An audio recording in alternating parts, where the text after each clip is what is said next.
Ok, aujourd'hui, je suis à la recherche de la maison où la sainte la plus connue d'Alsace serait née. On est à Obernai, comme d'habitude, et on sait qu'au 7e siècle, il y avait un homme qui a vécu ici, qui était très important pour la ville. C'était Adalric, et c'était ni plus ni moins le père de Sainte Odile. Et en fait, la légende voudrait que Sainte Odile soit née dans son bourg, dans sa maison en gros, mais ce n'est pas si sûr que ça. Ok, là voilà, ça y est. Sur la façade de la maison, on peut retrouver deux plaques, une en français et en allemand, et on peut lire dessus « Maison natale de Sainte Odile ». Et ce que les gens ne savent pas, c'est que c'est un peu une arnaque.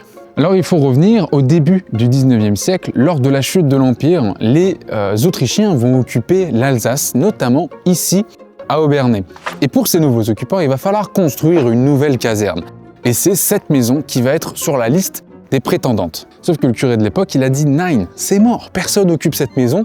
Il connaissait évidemment la légende qui veut que Sainte Odile soit née ici, donc il fait poser cette plaque parce que les Autrichiens accordent une grande importance à Sainte Odile.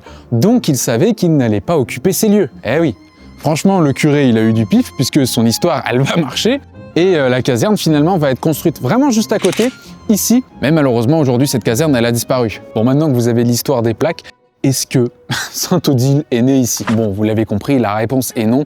Je sais que je vais me faire des ennemis, mais aucun texte contemporain à Sainte Odile ne mentionne précisément cette maison à cet endroit-là. C'est en fait l'endroit le plus probable, puisqu'on dit que Adalric, donc son père, aurait eu son bourg, sa maison juste ici. Eh bien, on suppute que Sainte Odile serait née ici. Mais Adalric, c'était pas n'importe qui, c'était un duc d'Alsace, donc il n'avait déjà pas qu'une seule résidence, et elle n'était pas toute à Obernai.